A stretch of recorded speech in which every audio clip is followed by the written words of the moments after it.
All right, we are live with another episode of the Keeg Talks. Today, we're going to be talking about a 20-something-year-old series, and it's 2023, and we're here to talk about Animorphs. And if you haven't heard about Animorphs, that makes sense, because it hasn't been around much lately, because it started out in 1996. It was a book series by Scholastic. I'm your host, Dimithri Perera. And this is the show brought to you by the Keeg, where we talk about a different topic every single week. And this week, we are talking about Animorphs, and it's been 20-something years in the making. So, I can't talk about this alone. And if you are watching this on our live stream, twitch.tv/The Keeg Show or youtube.com/The Keeg Show, you can see who my guests are, or listen to the podcast where you can't see who our guests are. But either way, watch us, listen to us wherever you want. Here are our guests. First up, we got Kirby Alice, aka Kirby Alice. Kirby, how you doing? Just fine. How are you? Doing good. All the guests here have been talking about Animorphs lately on TikTok and maybe some other platforms. I'm glad to have you, Kirby. You've been doing some in-depth stuff. Yeah, I haven't talked about Animorphs in a video in a while, but maybe I caught it a long time ago. Definitely a strong memory, yeah, of when I was younger. How would you describe your content in general? Right now, I'm doing a lot of Song of Ice and Fire stuff. I kind of go in phases. The hyperfixation just kind of grabs me, and then for like 6 months, there we are.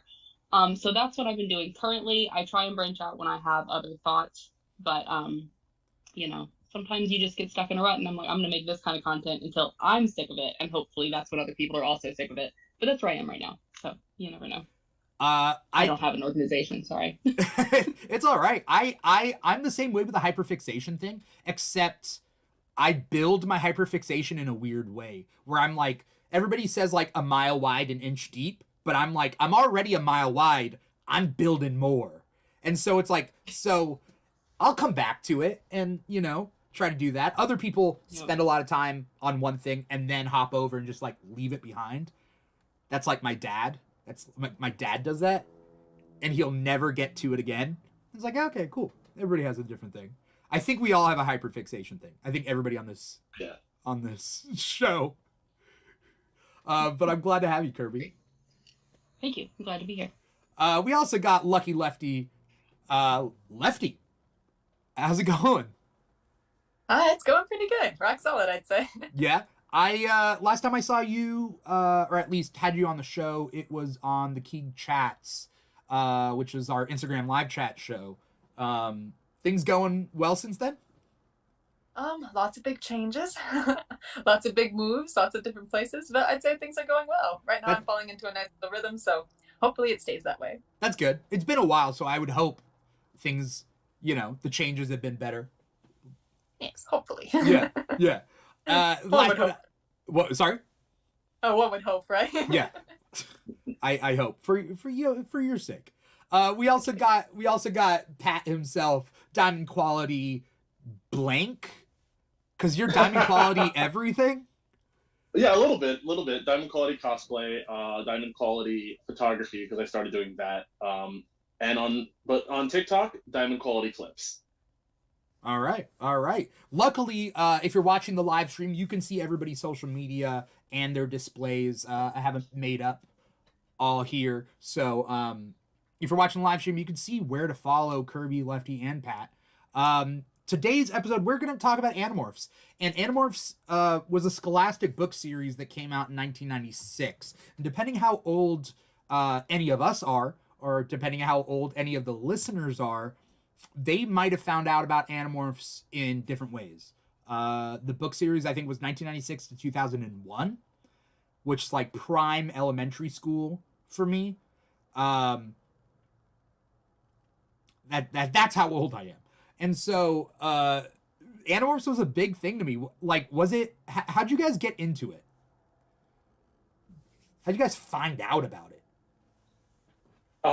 Me personally, I was at my local library, Arthur joke. And is that an Arthur joke? Yeah, there's like a whole Arthur song about like your library card or whatever. Okay. It's like I loved Arthur. Nice. Let's do an Arthur episode. No. Okay. Let's do it, Arthur. but I was looking for a book, and I saw an Animorphs book, and it had a killer whale on it. And I really like killer whales at the time were my favorite animals. So I was like, oh hell yes, I gotta see what's going on here. Mind you, Animorphs dropped in like 1996. I was born in 97. So this is probably like well after like the like social well after the series had left the social zeitgeist. Yeah. I think like 2002, 2003 maybe. And I picked it up and I started reading it, and it was at the time I enjoyed it. Looking back on it and looking back at like reception to that book specifically, it's kind of like the worst one in the series. Yeah. Which one was that? It was that was the mutation. That's the one where they found the Atlantis. Fake Atlantis. Yes. Oh, they almost got taxidermied. That one. Yeah, well, they almost got taxidermied. Yes. Well, not only taxidermy, I think that like they insinuated that they would be bred with. Yes, they insinuated that they were going to steal their like DNA or like man juices, or and like use them for things, because the species was largely inbred undersea, because it was like a very small society, and they were. To be fair, that was a filler. That was a filler episode. That was very much a filler episode. Yes, and they never talked about it again. Nope. They never went back. They're like good riddance. Yeah, at the very end, Rachel's all like, "Oh yeah, one day we're gonna go back and we're gonna like liberate all the ships that were stolen from all these places." Yeah, and then the series ends, and we cut to like years later, and no one brings it up at all ever. That there's just this underwater race of not even aliens, just underwater race of people stealing boats from different cultures. So to be fair to any listeners and or watchers out there, also I'm a little blurry, but hopefully my webcam refocuses. To be fair, Animorphs was that book series with kids turning into animals on the cover, and it was like this like they used like computer graphics to kind of make it happen. David B. Mattingly was the artist on that one. But it's a book about 5 kids who get the power to turn into animals from a dying alien prince, because there's an alien invasion coming and only they can stop this invasion or save the world, so to speak. Some people just kind of looked at the covers and they're like, oh, cool, the covers are cool. But the inside story of the book is about child soldiers, the horrors of war, and then every so often a filler book about inbred Atlanteans or really tiny alien invaders like the Helmicrons, that sort of thing. There were a good amount of filler books, but for the whole, the mutation, that book doesn't like represent the series. But yeah. No. God. It's just funny that I started off there. It is. That is. Yeah. That's wild. And then you just read all of them? I didn't. So I didn't. I would like try to find them, at various points, and I did not read them in order. I think actually the second one I read was the penultimate book. Yeah. So wild. Good starts there.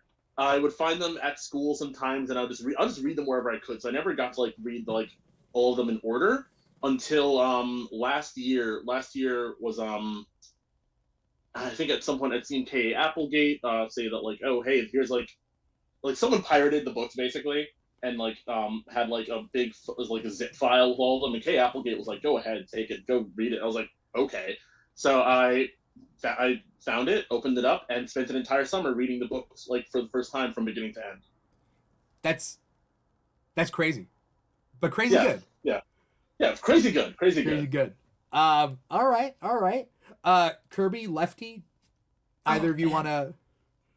You guys got stories?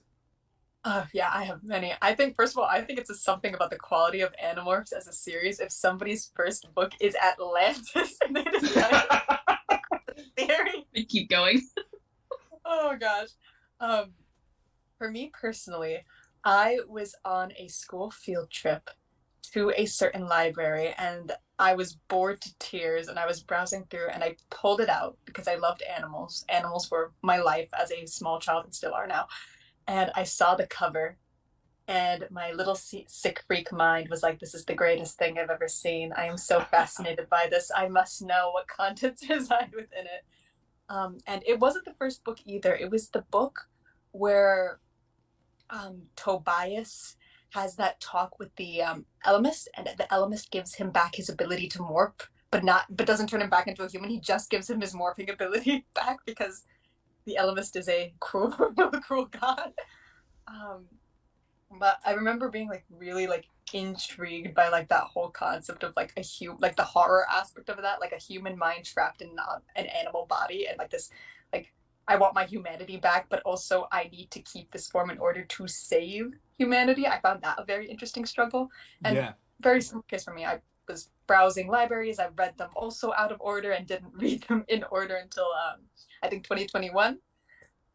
But I think about it quite a bit. I feel like it's a very difficult series to forget. It hurts me when I think about it. Like, I get the most painful nostalgia when I think about my first love, you know? Definitely. Oh yeah, and it was definitely one of those first love series for me. I was never into at that point. I think I was maybe 8 or 9 when I read them for the first time. I wasn't into Percy Jackson or Harry Potter, and those were like the big like children's book series that were super popular. But that was the one that really just sapped my interest. And I was into it for a very long time, like up until like 12 or 13. I would reread those books constantly. And I still have a lot of nostalgia for it, even as an adult. Yeah, it talk about a hyperfixation. It was like, I mean, I read Star Wars books at the time, but like the 2 big book series at the time was Goosebumps and Animorphs. Like at that moment in time, it was before Harry Potter. Then Harry Potter comes in and cleans everything out, right? But Goosebumps and Animorphs were the 2 biggest book series for a good 3 or 4 years. Wow. And then Harry Potter comes in, and yes, they were serialized, weren't they? Sorry, they were serialized. You got one a month for like 4 or 5 years. Okay, for Animorphs, because I was too young when they were coming out, but I remember that they did the Scholastic Book Fairs, and they would come out new ones like Goosebumps every month, which is crazy when you think about it. That is crazy. But no, I have my stories, but I will get to it. Kirby, how did you find out about Animorphs? Yeah, well, I started late as well because I was like very young when they were coming out. But I think I found. Oh no, I remember I found at like a half-price bookstore they would sell them a lot like in bundles, like you get a few at a time. And the first ones that I started with, it was the David trilogy. Where it's that kid that like is at their school and they make him into one, and then he's evil, and then they have to like war crime him. Those were the first 3 that I read, and I was like fascinated. Oh my gosh, I figured these kids are crazy. What are they gonna do next? Like I didn't read them in order either. I think I found the last one and I like saved that one. It's like I have to at least understand what's happening before I read this one, but I did eventually. I remember really liking the Chronicles books. Like those were more intense, I guess. Yeah. And I really liked those. And the Ellimist Chronicles book made me like insufferable for a good 3 months after I read it. I remember that. It made me like the worst person ever because I thought I was like a genius. But it was a great book when I was, 9. But it made me awful. So you started with the David trilogy, which by the way is arguably the best like part of Animorphs lore. Is like kind of, you know what you're getting into, yeah. This trilogy of books that's just like it's so good. And then you went back to the beginning and you read them in order? Well, I did my best. I did what I could find at like the bookstore or the library. I missed a bunch, but you do your best. I'm with you. I started probably like 1997. Like almost like 6 months after the book started. So it was about 6 books in. And I was in a new class, made new friends, and my best friend, he had the books.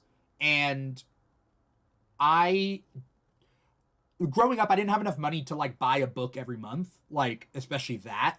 And so like he would buy it, and he would buy it every month, and then he would read it and then pass it to me. And then I would read it in class, during class, and then finish it hopefully that day. If not, I take it home, I read it at home, and I give it back to him. And for a good amount of time, there's a couple of us in class that would pass around the books. But basically, I would take it right after him, and I would read it.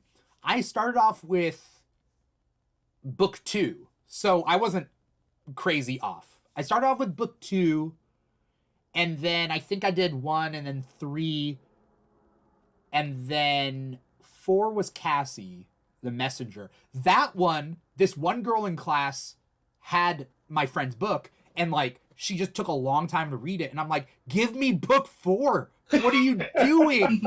Give me book 4. Like, stop taking so long to read this. So I had to read 5, then come back to 4, and then go on, right? So like, imagine 4 is when we meet Axe. 5, Yes. Suddenly Axe is there. I'm like, I don't know what's... Okay, that must happen in 4. Great, you know? But like, I was pretty much on top of it the whole way through, and it was an obsession. And I was very much into it. The stories that I would write as a kid were very indicative of turning into animals, teens with angst, and like that sort of thing. I wrote a story, a book when I was in elementary school called The Animal World, and it was essentially just Animorphs meets Power Rangers, maybe? I'm not quite sure. But it was pretty much that. And so Animorphs was like, yeah, a huge part of me. And then the Nickelodeon show came out, and luckily I got cable right when it came out. So I didn't have to, like, I missed a couple episodes, and then I had to like catch up. But for the most part, it was Animorphs all day, every day until it ended, and I was in a depression in middle school, where I was just like, this is over. This is it. It hurt so much. But that's... It definitely felt that way when I finished the series as well. Last summer. Yeah. And like, yeah, I don't know. Let's talk about the characters. When it comes to Animorphs, you started off with the basic 5, and then they find Axe later. So, Jake is the leader. Cassie is the, they would just sum her up as pacifist, but like, there's more to her than that. She's the nice animal girl. Rachel's the ferocious one. Marco is the jokester one. And Tobias gets stuck as a hawk, because you can only morph for 2 hours at a time. And if you don't morph back to a human, you get stuck in the animal morph forever. Which was wild, because that happens at the end of book 1. Yes. Yeah, that was a very, Doing that at us very, fast. very good thesis statement for the tone of the rest of the series. Definitely. Yeah, it takes the worst possible scenario and it makes it happen at the end of book 1. Yeah. Like, they don't Do you tease guys it. They're like, fall? Do you guys fall on the side of he did it on purpose or not? Because I know they kind of go back and forth throughout the books as to whether or not he got stuck on purpose. Yeah, I mean, Tobias had a tough life, right? Like, he was passed Yeah, around to uncle and aunt who didn't really care about him, didn't know he existed. Nobody reported him gone. I don't... Technically, he's from a different universe, but we don't have to talk about that. That's fine. Different universe? You mean like... Yeah, because, like, his dad's not from that timeline. So... No, I don't buy... Okay, no. Now... Okay, no, it's fine. Whatever. I don't... We're gonna move on. I get what you're saying in Andalite Chronicles, like... No, that's a whole different thing. No, okay, never.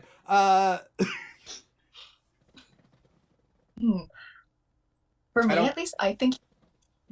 Sorry, go. No worries. I don't think it was like a conscious decision. Like, I don't think he was like, I am going to turn into a hawk forever. I think he was so detached from his life that he just wasn't paying attention. Like, he was very like resigned. It's like kind of like, oh, whatever happens, happens. Because later on, like in later books, he realizes the ramifications of this decision, and I think it drives him. I think he like explicitly tries to kill himself in the second book after he realized that he's stuck like that for forever. Yeah. So I don't think it was like a choice. He was like, I'm just gonna turn into a hawk and all my problems will be resolved. I think it's just like, I don't care about my life, and oh shit, I got trapped as a hawk. Yeah. Or maybe his escape into being a hawk makes him lose track of it, right? Like, the hawk is so much better than his real life. He's just like, okay, la-di-da-di-da. Oh, uh-oh. You know? I don't know. Pat? Yeah, there was something that was very clear to me reading it as an adult, where it's like, oh, Tobias is the only character whose life is in danger at literally all the time. He can never really be off. Like, he doesn't have a home. He's always just like fight for territory or fight, make sure he has enough food to survive, make sure some owl's not gonna gank him in the middle of the night. And so, like, just from that perspective, it's like, oh, Tobias just has it really bad. And I never considered the idea that he might have done it on, like, I couldn't subscribe to the idea that he wasn't paying attention, and like, he was like, resignation makes a lot of sense to me, I think. But yeah, no, I don't think he like explicitly did it on purpose per se. Kirby, what do you think? No, I don't think he did it explicitly on purpose. I agree. I think it was more of just like a subconscious, I don't care about my life, so I'm not as desperate to get back to my human body as everybody else. It's like he has nothing to look forward to there. I think, I could be recalling this incorrectly because it has been a while, but I think there is one book where Rachel like straight up accuses him of doing it on purpose, and he like gets really upset. But I don't know. But no, I think that it's something that even he himself probably is like, I don't think I did it on purpose, but I'm not going to think about it too hard. So. What? The heartbreak in this book. Every which way, heartbreak. All the time. Rachel, the ferocious one, and Tobias, the outcast, essentially fall in love while Tobias is a hawk. Not before. Not in book 1. But, like, afterwards. That hurts. That hurts so much. It does. There's something about like the way the Animorphs communicate with each other, the fact that they can hear each other's voices like in their heads, like feels like very like a very intimate setting to me. Like it feels like almost like, even though they can't read each other's thoughts, it feels as almost though they can to a certain degree because they can communicate with each other in a way that no one else can. Yeah. I like the way they write it in the book with these brackets. Because I had never seen that before, and I have still never seen that. Given as instead of quotes, they have like open bracket, close bracket, like the V bracket ones. Yeah. But like they do explain thought speak as like you get to choose to openly broadcast it, or you can individually send it. What I don't remember though, and I've always wondered this: can you send it to? Well, maybe you can. You could send it to... Can you select? Like, it's not just one or everybody, but can you select who you're broadcasting it to? You have to, right? I'm not sure that they ever clarify that, actually. I don't know. Imagine being the only person left out of the thoughts. Magical group chat. Yeah. You know what? Actually, I think during the David trilogy, after David maybe kind of, when they weren't sure whether or not David betrayed them or not, and Rachel was about to openly accuse him, and Jake basically told everyone else to shut the hell up. But like David was there, but Jake spoke to everyone else nearby, so I think that would have been selective. Right. So I think that's probably like the one example I can that comes to mind. I would hope that you can kind of like pick and choose. Who to add to the group chat, But there are like there's so much lore to this book series that like again casual fans or people who just seen the covers don't really know, right? But who is your guys' favorite character? Do you guys have a favorite character? Oh man. Ooh, that's shifted around a lot. That's jumped around a lot for me. As a kid, it was Jake largely because Jake had all the cool morphs, and I was like 8. Yeah. I was like, yeah, he has a tiger and a peregrine falcon. Are you kidding me? Best character. This is all it takes. Rereading it towards the beginning, I actually like, especially early series, Jake is actually one of the less interesting characters. But Cassie, I am a Cassie. I will die defending Cassie to this day. She's she's really she brings a different perspective, I think, to the series that none of the other characters have. where they're looking at it from a default of, okay, alien invasion, we got to stop it. We're not going to examine any moral principles behind it or not. And Cassie's like, hey, wait, are we doing things the best way? Can we consider other options?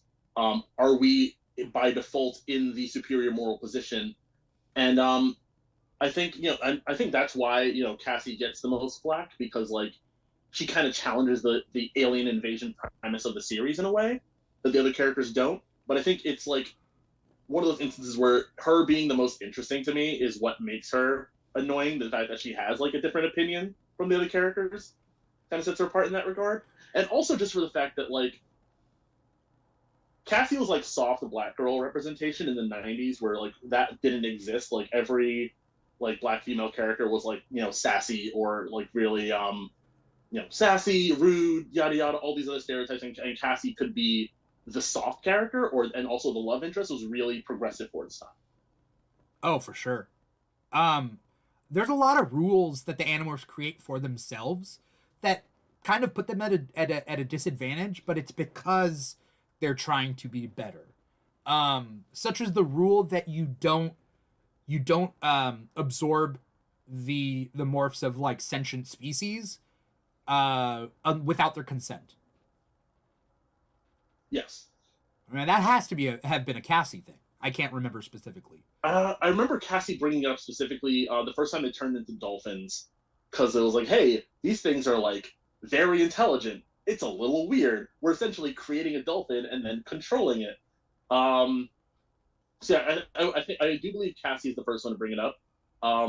They do break that rule a lot throughout the series, later on, especially. But I like do believe what? Cassie was the first one to bring that up. I'm trying to think. Marco, when he was following his mom, when he saw his mom, Visor One, in an office, he tried to follow her, and he acquired like some random business guy, and and morphed into him in order to in order to continue following her. They definitely morphed. Okay, no, I think the Hork Badger they morphed into were consenting. Yeah. I'm trying to. By the way, like, you say one Hork Badger, right? Yeah. Because it's funny because this book series has so many alien words that like everybody like mispronounces or whatever, because like that's what you do when you read it, right? I do think it's Hork Bajir. Is it really? I used to call them the Hork Bajir too. Yeah, That's what I've always heard. Yeah, I used to call them Hork Badgers. I did, but and then I found out later. It's much funnier. Bajir rolls off the tongue a little better. I like that. Yeah. But sorry. Continue. What were you saying, Pat? Oh yeah, no, just that like I was trying to think of instances where they did morph into people without their consent, and like the one example that stands out that I can guarantee is Marco transforming into random office guy number 3 while following his mom. Yeah. I know there's the Mosquito Z Space book where they try to take the blood to morph the guy, right? Yes. They turn into mosquitoes to take the blood to then absorb the blood later to morph into the guy because of something. I don't know how it gets resolved, but basically they then get like shunted into Z space because the mosquito doesn't have much mass, and then they get picked up in Z space by an Andalite ship, and they go to the planet Lyra, and that is a wild book. I loved it. That was a good one. I love the fact, like, when they show that the Andalites aren't the good guys. Yes. Oh god, they are not. Progressively. Yeah. For me, I think the character that I was always it changed a lot as I read the series. Initially, the character that I was most drawn to was Tobias, just due to the sheer tragedy of his existence. But later on, I found Rachel a really, really fascinating character, because I think just the fact that she essentially grows up, she comes of age in this war. I think the Animorphs are maybe, I believe they're 12 or 13 in the first book. They're 13 yes. in the first book. So she spends her entire adolescence fighting for her life and the lives of humanity. And I think it's really interesting when in the later book, she comes to this realization that she cannot function outside of war. And it's a really heartbreaking, like, part of her character arc. But I remember just finding the way they approached that very interesting, because it would have been very easy to paint her as simply like, and I feel she tends to get reduced to just like a bloodthirsty person that enjoys violence. But I think she's portrayed with like a lot of nuance, and I think it's a really interesting approach to that kind of character, like that kind of archetype. I mean, they bring it up in the book. They compare her to Xena Warrior Princess. I believe they bring up Buffy. Like, I feel like a writer that didn't want to think too much into Rachel would have just made her Buffy. Definitely. But she's a lot different, a lot more than that. Yes. Like, I think the bear is a very like fitting morph, because we tend to associate bears with like super aggressive, like instigative animals, but a bear mostly just chills. Actually, bears are typically only attack if you're within their territory or you're threatening a cub. They don't go out of their way to attack people like a lot of the other predatory species the Animorphs turn into. Yeah. Like, one of the other things that I think is really interesting is that Jake is a tiger, which are infamously the most vengeful animals on the planet. But Jake himself is not a vengeful person. Yeah. What was Rachel's morph before she got the bear? Was it an elephant? Oh gosh. I think she had both. Yeah, it was an both elephant for a before she while. got the bear. She got the Yeah. bear in the book The Stranger, which was book 7. Book 7.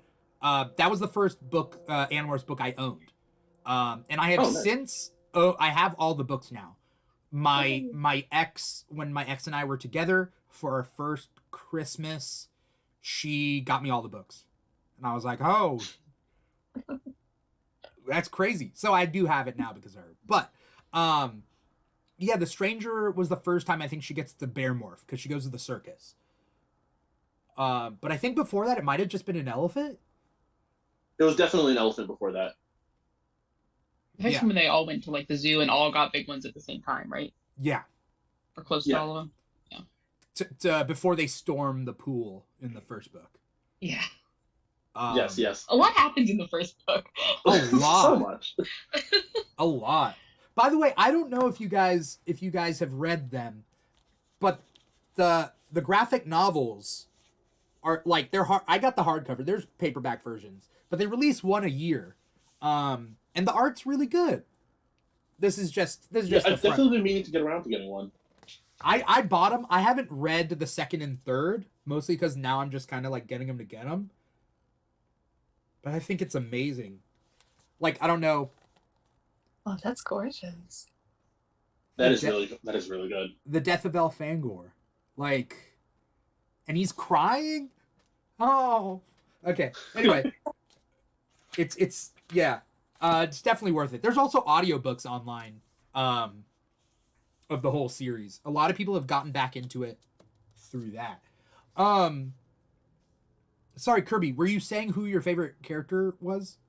I think I agree with Leftie. It was Rachel for a very long time. I think she's really interesting. I remember there was some plot line where Jake was gonna have to like do. I think they were gonna have to kill some guy, like not a controller, just some person. And his first instinct was to ask for Rachel, and that really messes her up for a while. I remember that being interesting, of her being like, "Why would you automatically call me to be the one to do the horrible, terrible thing that we all agreed we weren't going to do? Why was I like your first choice?" But like, it makes sense that it's her, and she like struggles with that. And I thought that was really, really interesting to kind of have this character who is kind of bloodthirsty and kind of like very, very into the violent aspect of the war, but have her not be comfortable with that was interesting. I also really like Cassie, kind of like you were saying, Pat. I think that there is an element of Cassie that is a hypocrite, but like, you need that in the group. You need someone who's like, yeah, we've done worse things, but we still have to consider whether or not we have to do this bad thing. You know, like, you can't just say, well, we've already killed a bunch of people, so let's just do what we want. And I think Cassie being there did that. But I don't know. They both get really messed up by the end of things. So, you know. But I like them all. I think Marco was one that I didn't really care for when I was a kid because I didn't really get it, but I think I do now. So. I tweeted at K.A. Applegate a couple years back, and I said that growing up, I thought I was Tobias because I just really wanted to be this little angsty kind of kid. I wasn't angsty per se, but like, I wanted to be like, I'm I'm gonna look at the stars and wonder what's out there, and whatever, be really introspective. So I wrote, when I was younger, I thought it was Tobias, but nowadays I realize I'm a Marco with a dash of Axe, and Ka replied, and she said everybody has a little dash of Axe, and like I thought that was super cool. But growing up, I liked Marco's jokes. Like, that was funny to me as a kid. But I think I didn't mesh. I didn't connect with Cassie as much. I liked her. I liked all of them, but I didn't connect with her as much. But I think Tobias was like my favorite character, but I've changed my mind since then. Actually, I really like Marco. I do really like Marco. He does start off as like a really just like the jokey character, but I think he foils with Rachel really well in terms of their dynamic. I really like any scene where like not like when he's like being like aggressively flirty, but where like usually at the end of a book like that was like heavy with those two, and they kind of have a conversation, and they really work, because like Marco is like usually the guy who thinks of the plans and tends to go in very gung ho about like, oh, I'm the ruthless one. I can point A to point B. That's how my brain is. But then like when it comes to actually following through on these ruthless plans, he often can't bring himself to do it. Whereas like you have Rachel, who might not be as quick to come up with the plans, but like she is the one who will do it. And seeing those two sort of they have a very good dynamic in that sense. Yeah. Animorphs throughout the series is all about like these kids and then the war heroes that they want to be versus the kids that they are. And it's this like thing of like, they know they want to be superheroes. They want to be like Elfangor. They want to be like the perfect Andalites, especially at the beginning when they think they're perfect. They want to be this thing in this war. And then they realize that everything is nuanced. They are also just kids that can't trust their parents anymore, that lie to their parents. Marco can't tell his dad that his mom is still alive. Like Jake has to deal with Tom. It sucks. It sucks. It does. Speaking of Marco and Rachel's like character contrast, one of the things that I find really interesting, Marco often abstains from violence out of love, whereas Rachel leans into it out of love. Because in the later books, Rachel, a part of the way she's able to sort of quote unquote like justify or live with the violent things she does is because she says they are essential. They would have had to have been done anyway, and it would have been one of the other four that likely couldn't have handled it in the way that I can. Whereas Marco, one of the scenes that always comes to mind, there's a book where the entire plot is him plotting to murk his mother.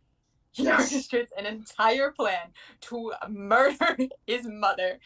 And when push comes to shove, he ultimately can't bring himself to do it. And I think that's just like a very interesting divide they established between those two. Which book was that? Was that the one that happens right at Visser? Like Visser comes out, but then there's one book that kind of works in tangent with Visser? No, that was the one where the one that works in tangent with Visser was the one that introduces Marco's new stepmom. This was earlier than that. This is like probably Marco's like book that he had right before that. I forget what it's called. I'm always really bad at remembering the individual names of each of these 54 books. Yeah. What was the cover? But I think that's the way we keep up with. What was the cover? Like, I think he was turning into a roach on the cover. Oh God! I'm really sure he was turning into a roach on the cover of that one. But to bring up what Leftie was saying earlier, actually, earlier in that book, before Marco comes to kind of falters to kill his mom, there's a moment where they all think Jake and Cassie have been killed in an explosion, and so they're still trying to go through this plan to kill Marco's mom, but they're down 2 people, and Rachel's kind of like, hey dude, like, Marco, get out of here, I'm just gonna do it right now, screw the plan, look the other way, I got it, we're gonna do this. And it was a really clear moment of their contrast for me. Yeah. Yeah, no, it takes me back. Marco talking about him being ruthless and seeing point A to point B was the first time I, like, as a kid, I understood that concept of, like, going from A to B. That's what ruthless is. A lot of these topics were new to me as a kid. No other books were going over some of these topics, right? Especially not the ones assigned to me in class that were considered real books, right? They do that, like, I still hold animosity towards the teachers that told me the books that I was reading were not real books, and the books they were assigning were real books. To this day, I feel I was let down by that system. But I forget where I was going with this. This whole episode is just cathartic to me. I'm just gonna treat it like therapy. Absolutely. How'd you guys feel about Axe? Because Axe is Elfangor's brother. Elfangor dies. Axe is introduced in book 4, not the messenger. Did I say the messenger earlier? The message. And then he finally gets his own book in 6, 7, 8. Book 8, The Alien. Where you see him on the cover. And I don't know when Andalite Chronicles comes out, but it has to be slightly after that. I think it was the first Chronicles book, so probably after the first, like, year or so. But it was before Tobias comes back again and gets his. Okay. Or was it? Was it before Tobias? It had to be before Tobias got his morphing ability back, which means it had to be before. That's 13. Like, yeah. Yeah. Okay, so yeah, around. Okay. So Andalite Chronicles would have been before that. Yeah. Anyway, how'd you guys like Axe? And I was very, like, mystified by him in the beginning. Like, I'm sure all of us are the Andalites. But one of the things that I like best about his character is the relationship that he has with Tobias. I think there's something, like, very sweet about, like, an alien identifying so strongly with a boy that feels alien in every way and technically is at this point because he's no longer human. I think there was something very cathartic about Tobias having a friend like that for me. They are called Shorms, right? Yes. That is the Andalite word for the flat end of their blade, I believe. And so Shorm is your best friend soulmate? Is that essentially what it is? Yeah, the person that essentially always has your back. The person that you can trust like a part of your body. Yeah. Axe and Tobias are Shorms, right? They do state that? Yes. Yeah, that's sweet. When do you feel like the series picks up? Is it at the introduction of Axe, or which is book 4? Is it at book 5 where you realize that Marco's mom is Visser 1? Is it Megamorphs where suddenly you get this, like, huge adventure? Is it Axe's first book? Or before that, book number 6, the capture, where the Yeerk takes over Jake's Jake gets taken over by Yeerk in book 6. Book 7 is the stranger with the Elemist. They're all really like, those are actually all, like, the first, like, 20 books are like no filler. I'm trying to think. I think they started kicking it with. Go ahead. Sorry. No, sorry. I was just gonna say it's weird because this is a series where most of the filler comes in near the end. Like, you get most of the filler books right before the ending, which is unusual, but I think it's because it's mostly ghostwriters. Yeah. So the beginning is very fast paced. The beginning is definitely firing on all cylinders. I think like the first time we get real filler was on like Jake's 3rd book.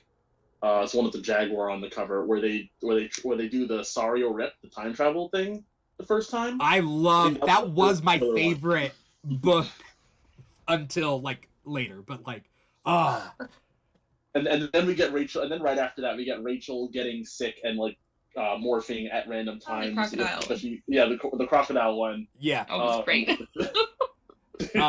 They did that in the TV show, and we'll talk about the TV show in just a sec. I actually think the first filler is and this is all from memory, but I'm going back to book 14, The Unknown, where Cassie is morphing a horse on the cover. Yes. That might be the first one, because they're like, oh, they have an alien device at Zone 91 or whatever they call it. Like, it's Area 51, but it's like Zone something. And then they realize that it's an Andalite toilet. Yeah. And the whole book was just, oh, okay. The whole book was a setup to a punchline. It was really good. Yeah, that was definitely one of the most obvious filler book for sure. Starting out. Yeah, I'm trying to remember the other ones, but right, the filler ones are really sparse, and even though we get introduced to new plot lines like the Elamists, then we get the Krayik and the Howlers and that stuff. We get the Pemalites, and the Chi, right? Even then, they still factor in at the end. So I don't find, like, them all to be filler. They're just, like, other side plots. But I don't think we've answered the question. When did it, when was it, when did it finally, like, hit its stride?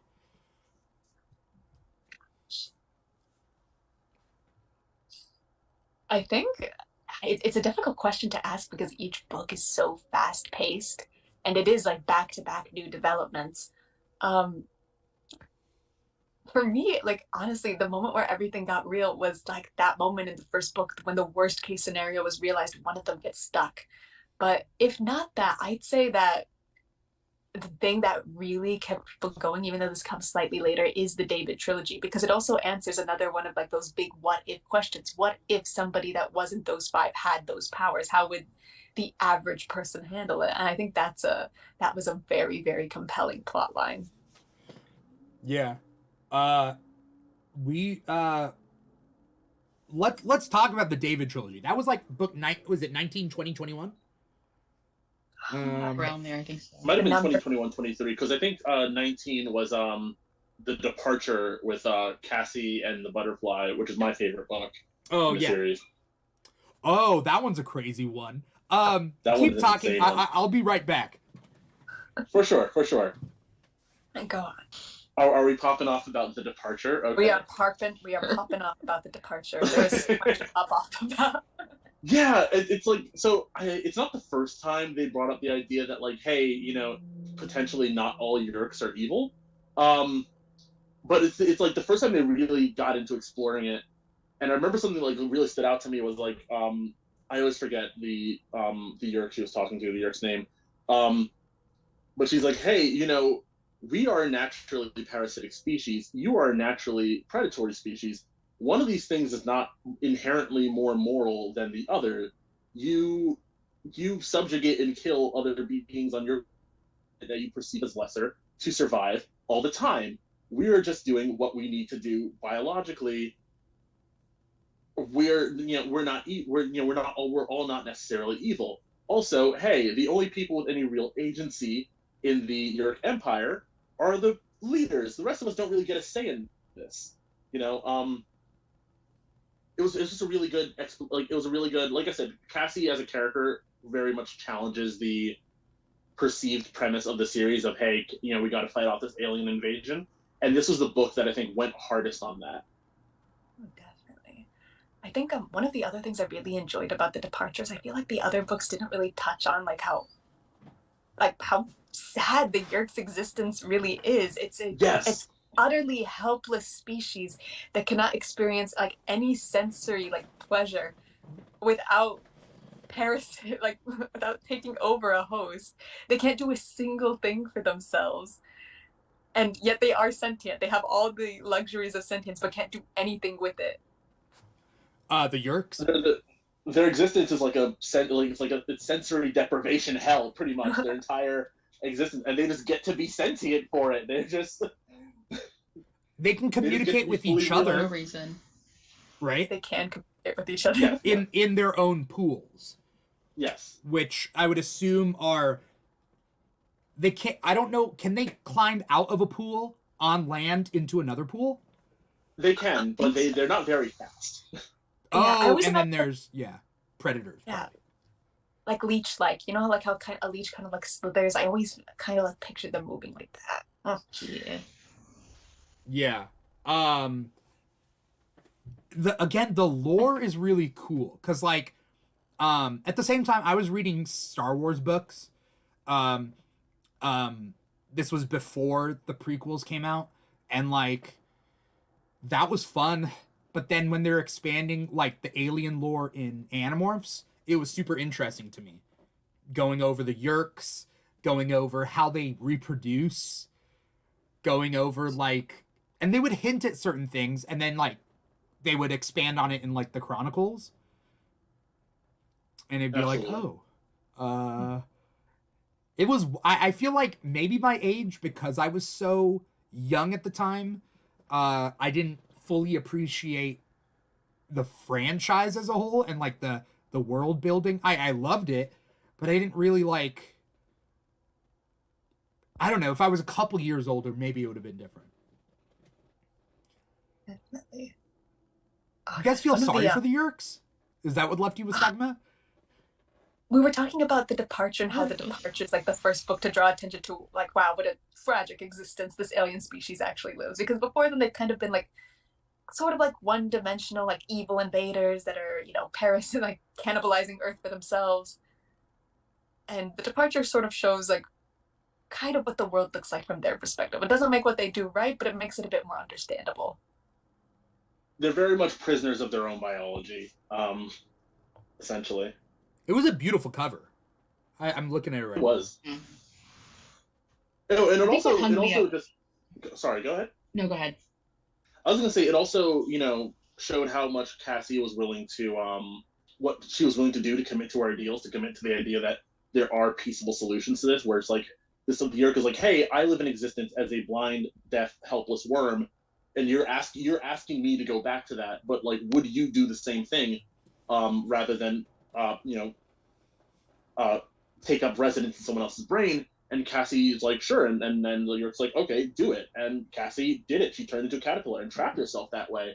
And it's just like Cassie was willing to basically, in a way, doom herself like even worse than Tobias, in order to prove this point that, in order to prove her point, in order to like, convince this Yerk. And I really showed a good, like really good commitment to our ideals that I really love from Cassie. Yeah, she put her money where her mouth is, right? Like she wasn't just all talk. Yeah, absolutely. She was willing to lay it down. Aftrin was the Yerk. I didn't remember her name until I looked it up. And it's funny because like this one specific book plants the seed for the Yerk resistance.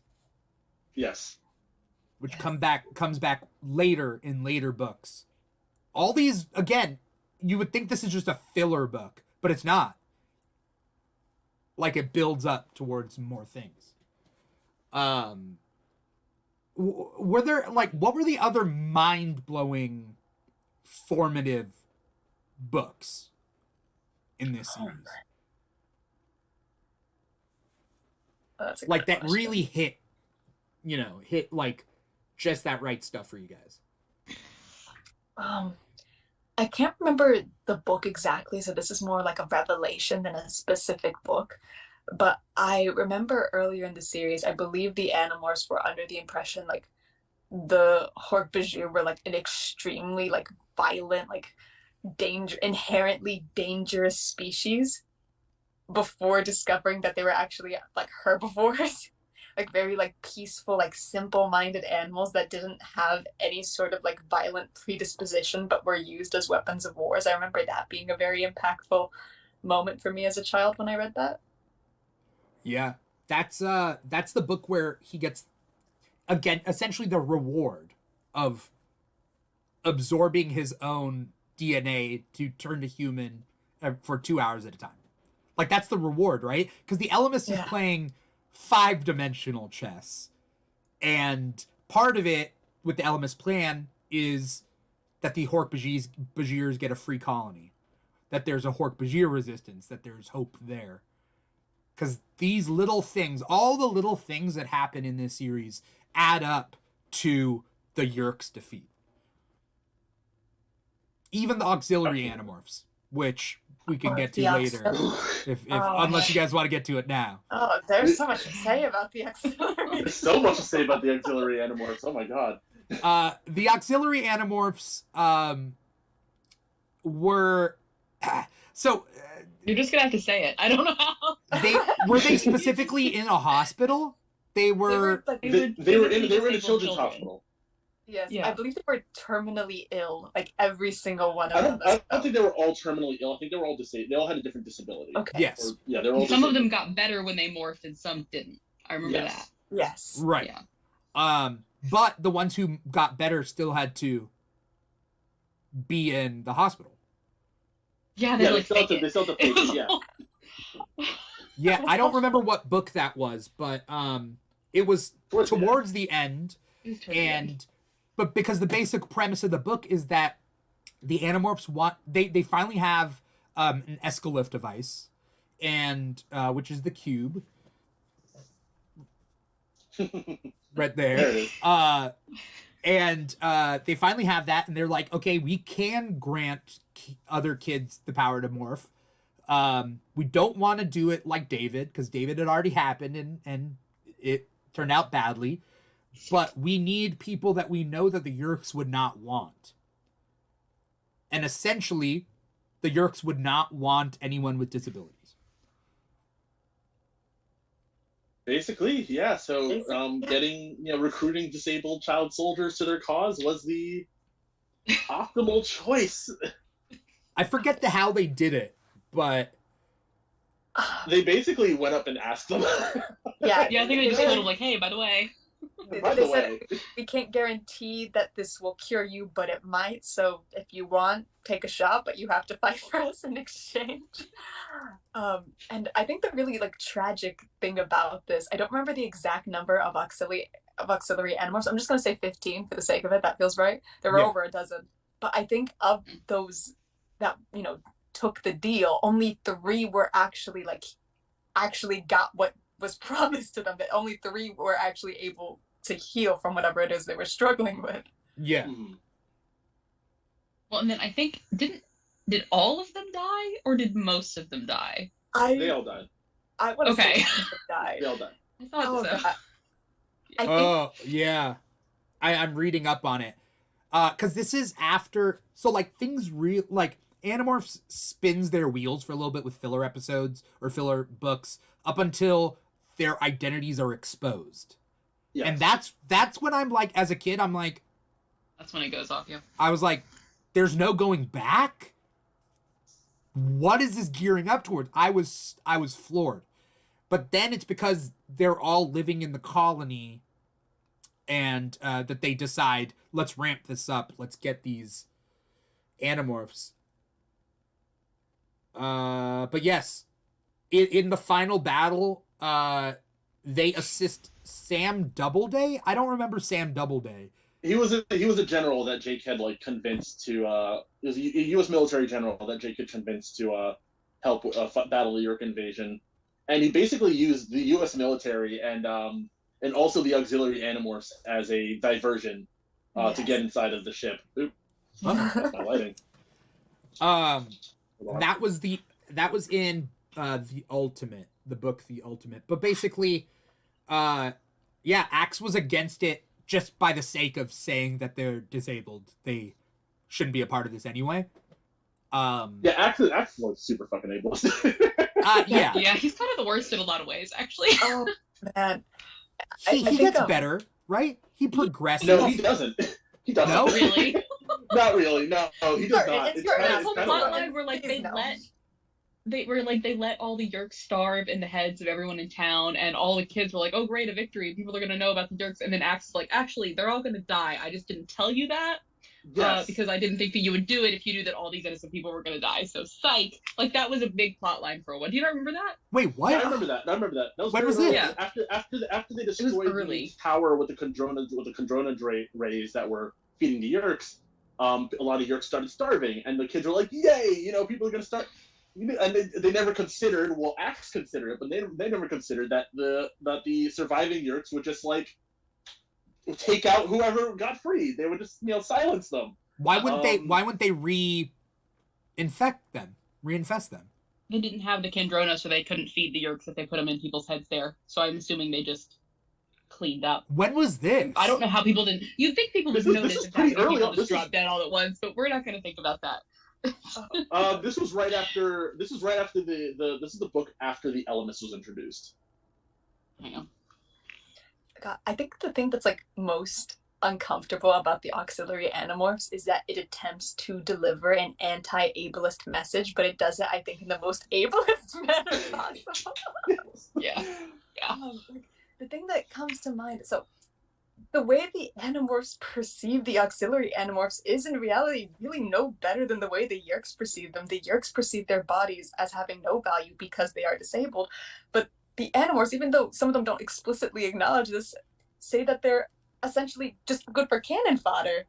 And the thing that sticks with me is that some of the auxiliary Animorphs were scared. They wanted to come back, and they're like, nope, front lines. There's a really good moment where Marco calls out Axe on his like ableism, and he's like, "Yeah, we don't do that here on Earth." And Axe is kind of like, "Don't you? Are you sure?" Axe has a history textbook in his hand. It kind of seems like I read an almanac. Also, the fact that this is in the 90s, by the way, if they ever do an adaptation that can't, I every so often I'll think to myself about surveillance technology in the world, and I'll be like, you can't morph here. Yeah, no, I think a lot of Animorphs that aesthetically, even though it's a book series, but aesthetically, I think it's very 90s, and if they were ever doing an adaptation, I think it would need to remain in the 90s. I'm very much for not updating Animorphs if they ever do an adaptation. It's pre 9/11, very specifically. Yeah, it's one of those plots for the 80s, 90s plots where if everyone had a cell phone, the whole thing breaks down. You can't set it in a modern time and have it make sense. Right. But same thing with security cameras. It wouldn't pan out. Yeah.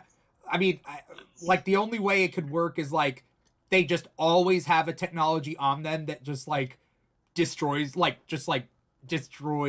security cameras around them. They all have mini EMPs or something. All the time. all the time. Yeah.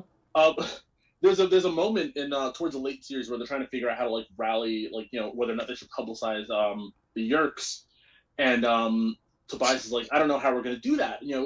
Tobias is like, it's the late 90s. America hasn't really had an enemy in however long, and I'm like, buddy, wait 2 years. Yeah. So I feel like that in certain instances like that, I'm just like, okay, this has to stay in the 90s. Yeah. Yeah.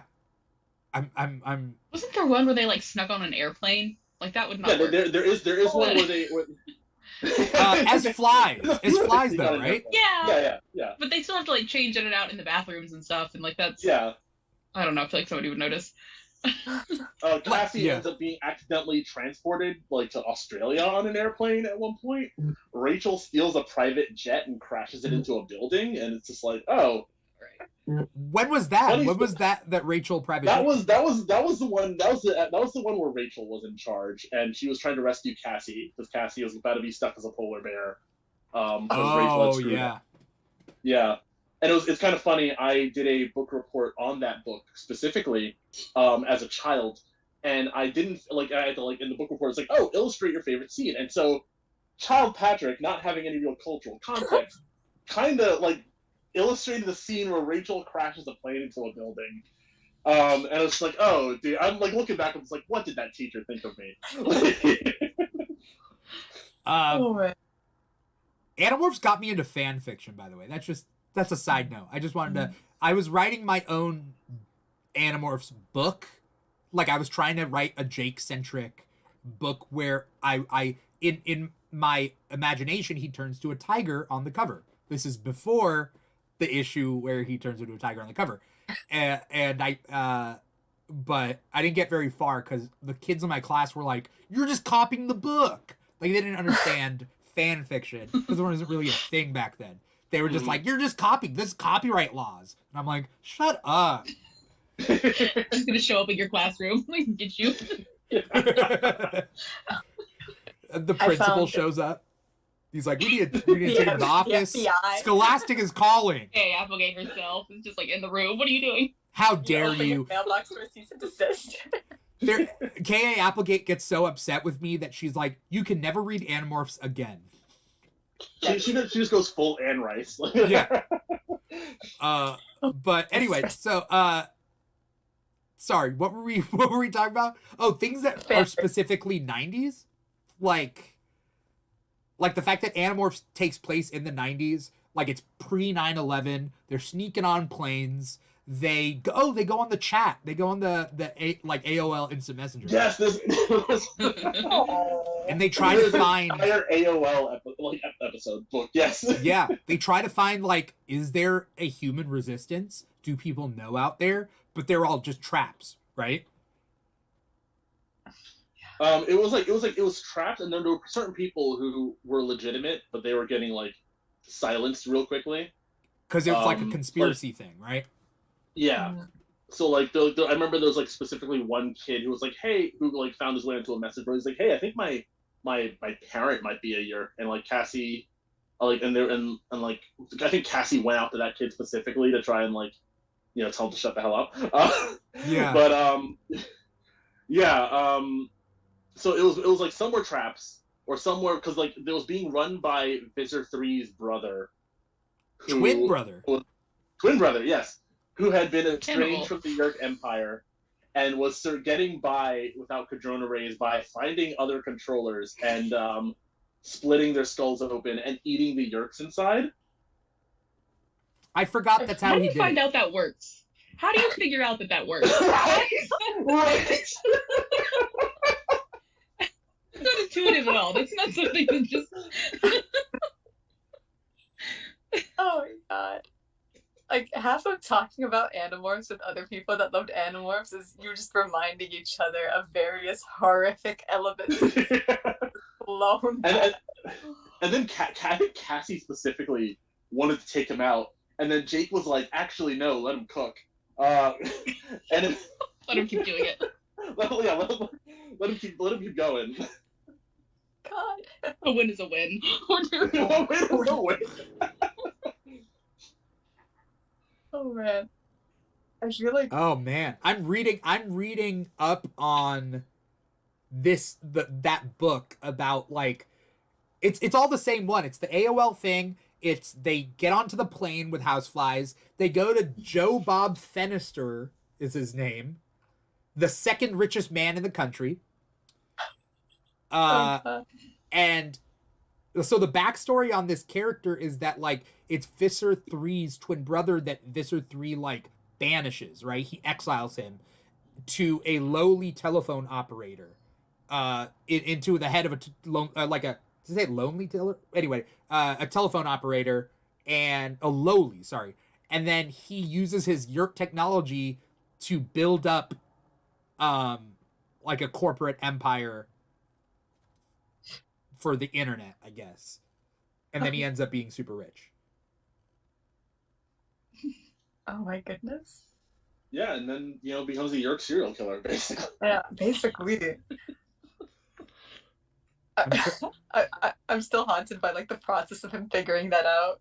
Yeah. Going to town one day, and then he says, "What and if?" Why would eating a Yerk through someone else's body do anything? Like, why would that even? Doesn't matter. I guess because like, oh, they got the Cadrona rays inside them, so. Like... I guess, but that seems a lot riskier and stupider than just going to the pool every 3 days with everybody else. But I mean, they like private Yerk pools are a concept though. Like Marco's mom had. Yeah, that's one. true. But that's high level. Yeah, that is high level. That is true. That is very high level. Like remember the Council of 13? Council of 13 is the highest. Then it's the Vissers, right? Yeah. I don't know whether we ever really get too much into depth about the Council of 13. We don't really. I think so. I don't think so. It's mainly the Vissers. And we only meet Visser 2, like, what, 2 times? Like, he doesn't come up a lot. He shows up. Visor 2 shows up once.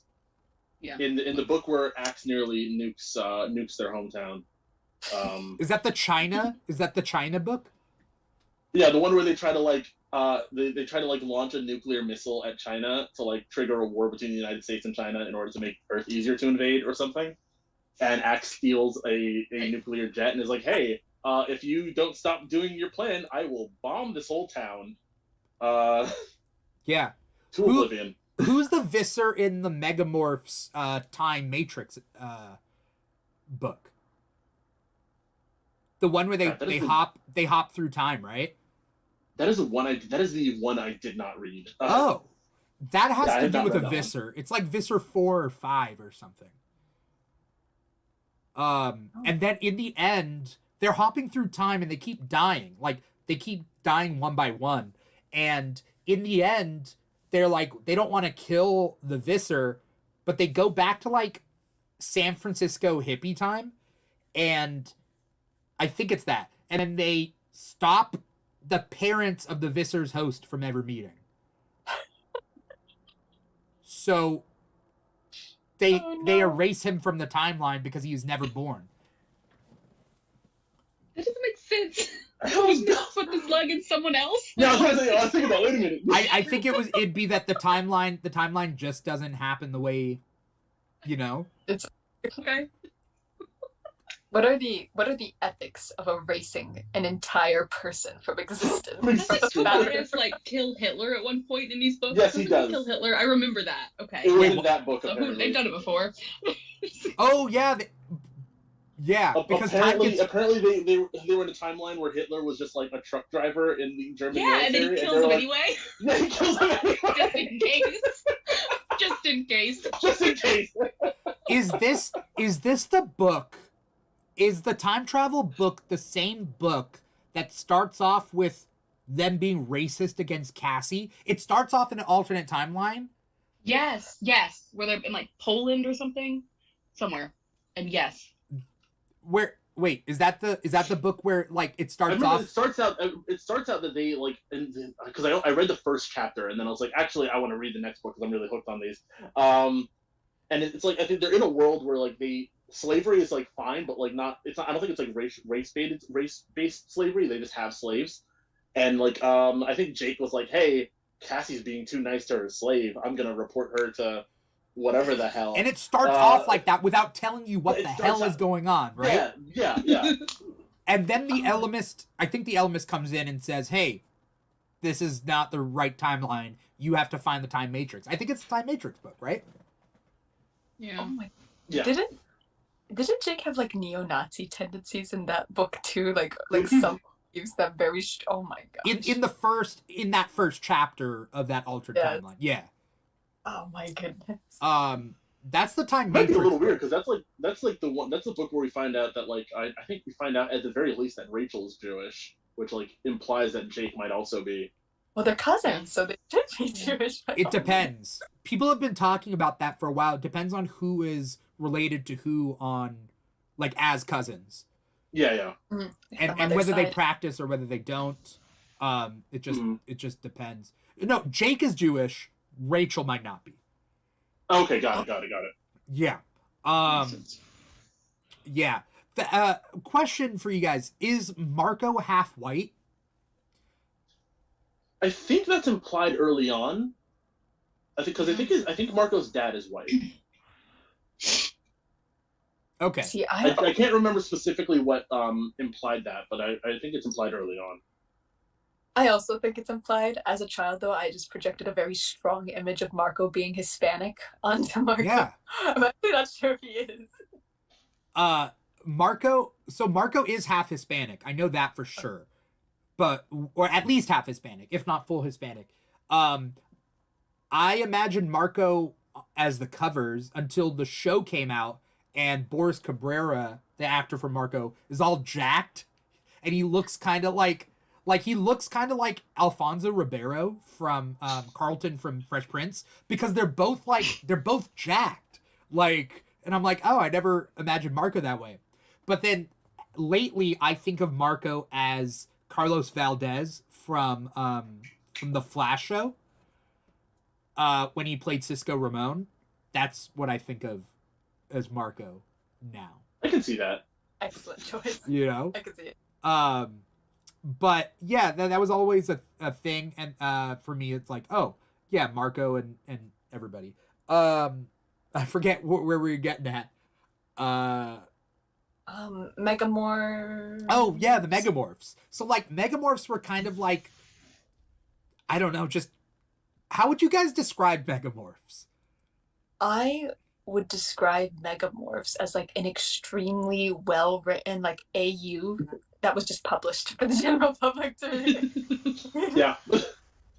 Yeah. I know a lot of them were choose your own adventure, but they had such like Those they were were so good, Alternamorphs. yeah. Oh, never mind.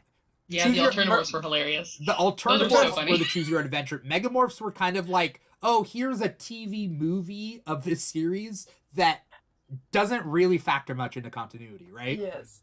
Oh Yeah. god. They They were felt just more so like character studies. Like they would switch perspectives. Yeah. It felt more like it was about the characters than the plot. Yeah. that's a great way to frame them, character studies of each character, because in terms of plot, I don't think they had much bearing on the franchise as a whole. It was just like different revelations. Like what would they do in Y and Z? The first Megamorphs was Elfangor. No, it was called Elfangor's Gift or something, which is just Yes. a basic name. It did not sum up what it was. But then after that, there was the dinosaur one. Yeah. There was the time travel one where they're hopping around in time. There was Back to Before, that was an altered timeline, which was different. But that was wishing that they never got the gift to begin with. Actually, that might have been Elfangor's gift. No. Oh. I think it was called Back to Before. It was called Back. It was called Back to Before. Okay. I'm trying to remember what the first one was called. The first one, they were getting chased around by this like The weird Valik. tornado dust monster. The Valik. Yeah. Yeah. Yeah. That was like, yeah, because it was a particle-based life form found on like Jupiter that the Visser got as a pet, and he trained him to sniff out morphing as an energy. So Yes. if they morphed, the Valik would come in and rip it up like a tornado. Yes. And I forget how they very good premise. how'd they I think they dropped a whale on him and they into the Yeah, ocean. they had. Yeah, they were like, it Yeah. was like a pool party. There was always some B plot where like, oh, we're normal teenagers. And I think in this one there was like a pool party. That was, yeah. It was like It they starts off tied that it. way. Yeah.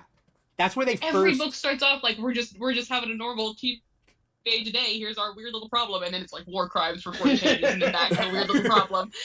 It's just you don't have to have the B plot in every book. It's fine. Yeah. Well, yeah. There Oh, was Mr. the Morrow, what are we gonna do? what'd you say? Sorry. What'd you say? The prom is tomorrow. What are we gonna do? Isn't there actually like a prom book? Maybe Yeah, there is. There's at least two books where they're at a dance. If I remember And the vice correctly, principal is controller like the whole time, and they don't really do anything about it. They just let him stay there. Chapman. Yeah. What's funny about Chapman is the show does a thing. They like, and we can talk about the show. I don't know if how many episodes you guys have seen. The show kind of like jumps A and B to get to C, but they essentially go, this Yerk itches his leg in the same way that Chapman itches his leg, thus Chapman must be a Yerk. That's like the first episode. He itches his leg with his foot, and they can only see his feet, and they're like, that like voice sounds familiar. And then like later on he itches his leg, and they're like, oh yeah, he's a Yerk. I feel like that's a very like accurate 13-year-old assumption to make, but it's What if the whole time he wasn't a Yerk? He was just, I just Oh my itched my God. leg, Just man. paranoid. it was all just a coincidence? Yeah. I mean, the whole series is about paranoia. Oh yeah. Yeah, Paranoia sums it up really well. It's like the whole series. Did you guys watch the show, the Nickelodeon show? I did watch the Some of Nickelodeon. it. Not the whole thing, but I did watch quite a few episodes as a kid. The show was very much before my time. Yeah. I think I've kind of entertained the idea of watching it, but I think I would like to at some point. It's very of its time. It's Canadian made. That's why you get a lot of Canadian actors on it. It is cheaply done. Very. And they cut a lot of stuff. And then they invented some new stuff. There's no Taxons, which is fair. They dumb down, like, there's no violence. They dumb it all down. I don't know. They did it, and like as a kid, I watched every episode because I loved it and I wanted to be a part of it, and this was the only way I'm getting Animorphs in this medium. As an adult and, you know, growing up, I was like, oh yeah, that was a waste. People who thought Animorphs was the TV show, I have to defend. Like, I have to defend the books from those people. But I watched every episode, and they did one where like Jake falls into the Yerk pool and gets infested. Like, they did an Axe episode where he's in his human form just trying to like explore Earth. They did the Elemist. They didn't do Eric the Chi, as far as I remember. And later on in the final episode, Tobias gets his power to turn back to himself through some technology. Oh. Okay, that's good work. That's a good place to cap things. And that's where it ends. Man. Well, I think the show ended way before the books did, didn't it? Oh, yeah. Wait, Like, it when ended did in like it- 98. Okay, yeah. Yeah, it only went to 2 seasons. Yeah. Like, I feel like Animorphs is an extremely difficult like franchise to adapt to television or film, because a lot of it focuses. It's not intended to be body horror, but it is body horror just in the way they describe the transformations. And I feel like even with like very advanced like CGI technology, it's still going to look kind of ridiculous. I think Animorphs would work really well animated. Personally, Yeah, I was me like, too. yeah, Like I was thinking like an Invincible type show. exactly.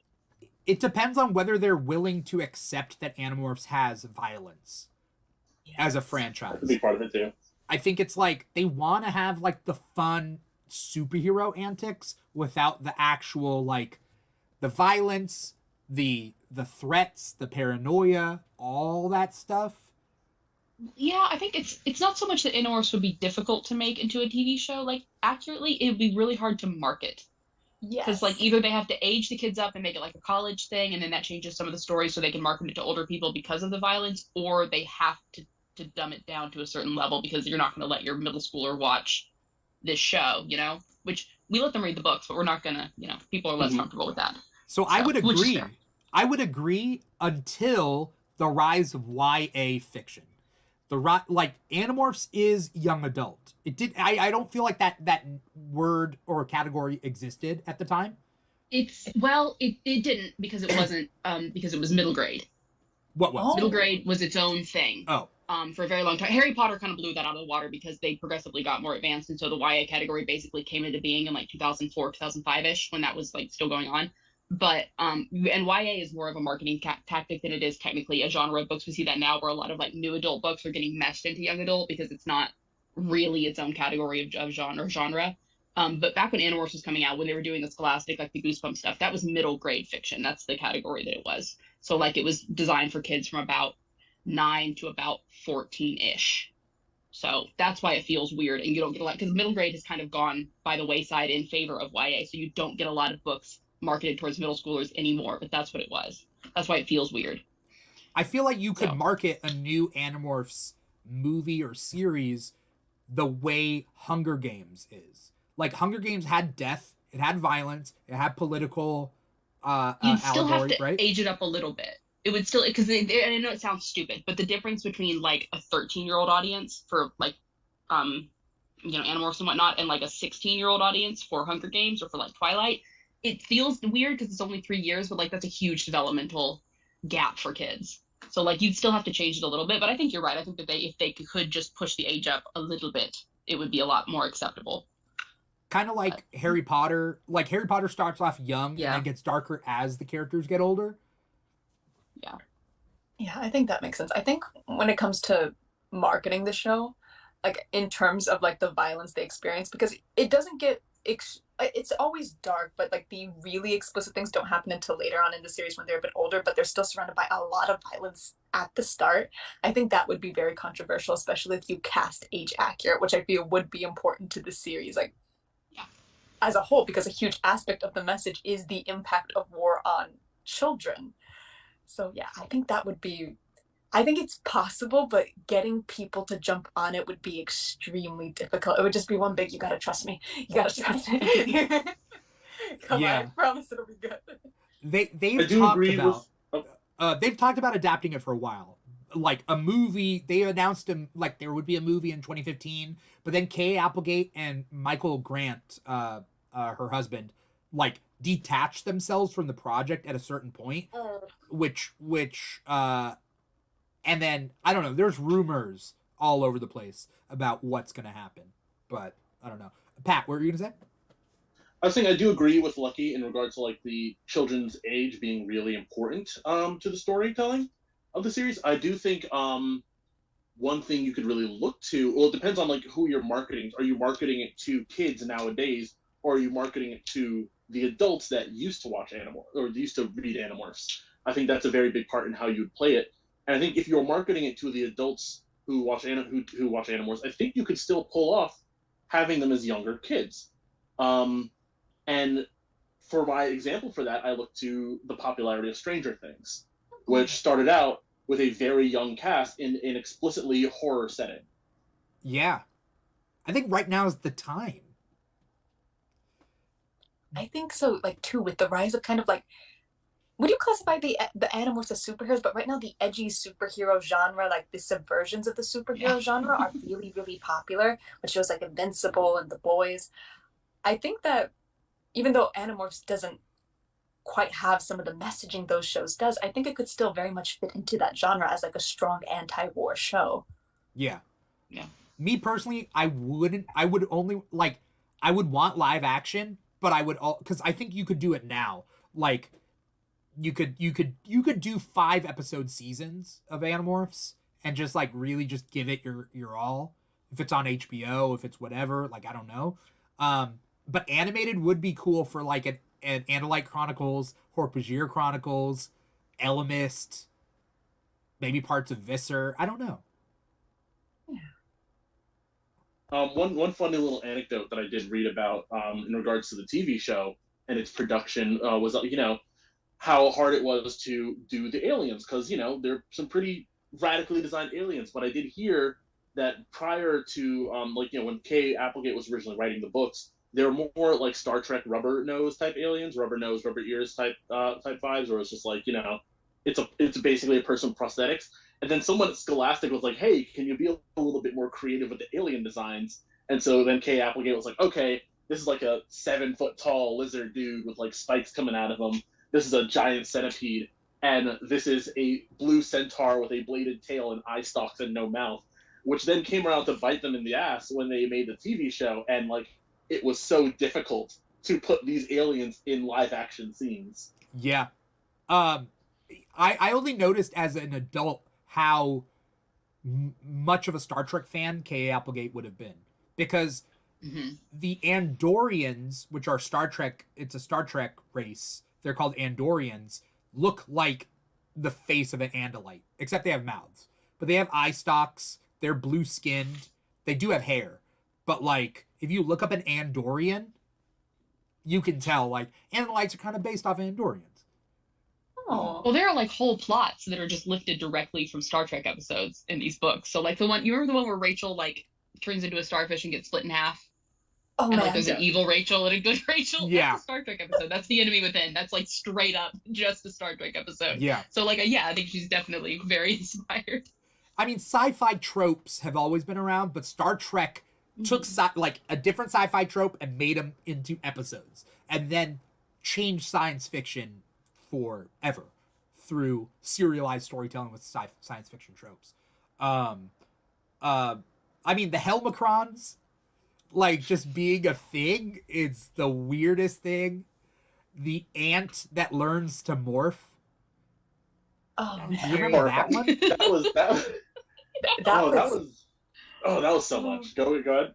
The bull. It ant? was a bull that learns to morph, right? First, and then there's an ant that learns to morph. That It was a buffalo. Oh, it's a buffalo. Okay. It's a buffalo. Yeah, it's a buffalo that like that touches the cube and gains the ability to morph, and it morphs into Cassie. And Cassie's like, oh, like because the Yurts had developed a form of technology that allowed them to track the cube, and so they were trying to get away with the cube. And the buffalo in morphing into Cassie kind of sort of pack bonded with them, and was kind of following them around. And had seen them morph, and they're like, okay, if they see this buffalo morph, they're going to infest it, and they're going to get our identities. And everyone's like, kill the buffalo. But Cassie's like, hey, the buffalo morphed into a person just now. It probably, like, in the same way we get the animal's brain, it got a person's brain. It's probably a little bit sentient right now. And so there's this whole moral debate around killing the buffalo, which is really funny because later on, an ant touches the cube and morphs into Cassie, and just starts screaming. It just starts screaming because it has developed consciousness. Yeah. And it cannot comprehend. It cannot deal with it, and just starts screaming. And unlike the buffalo, Cassie kills it immediately. Yeah. That's a story that doesn't need to be like when you adapt something, you should keep the best stories and create some new ones that can explore the concept. There are filler episodes that you don't ever need to touch. You mean you don't want to see the top-notch existential horror of an egg?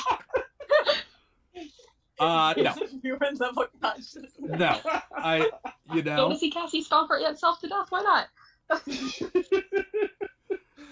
Oh man, like in terms of filler, I drop out. There's like a lot of books where they're just kind of like yeeted to like some far-flung part of the world, and like they meet like a kid from that area, and they kind of just like the kid like sees, and they morph in front of the kid, and the kid's like, oh, it's cool. I have a story from my culture about animals morphing, so this is not unsettling at all.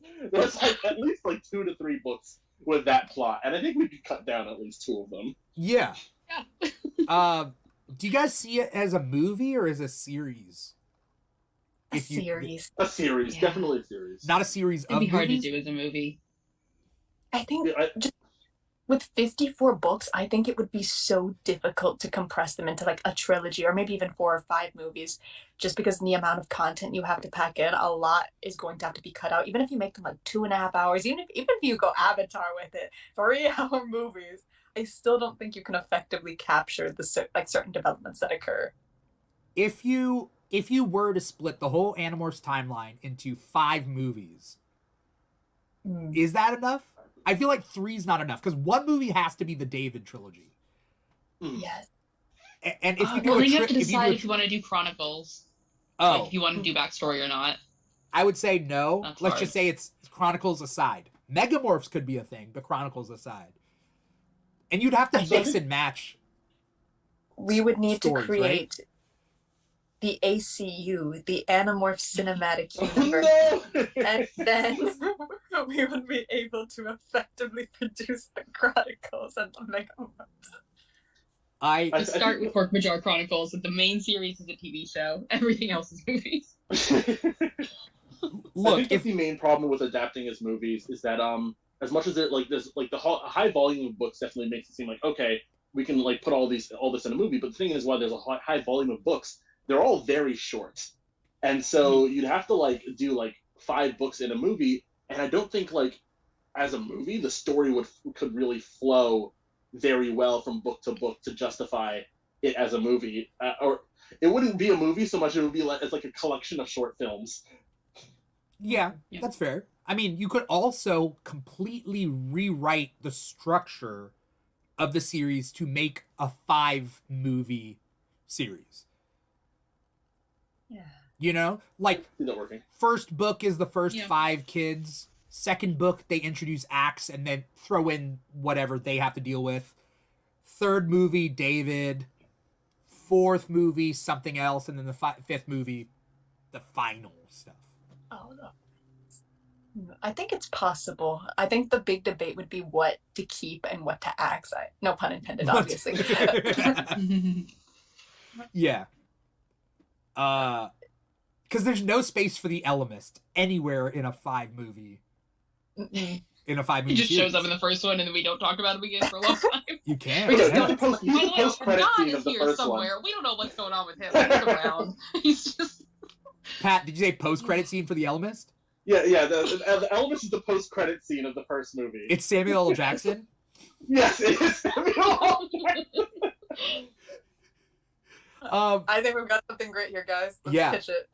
Yeah, you can't get into the Elemist or the Kraik or the Howlers or the Pemalites and the Chi. You can't get into any of them.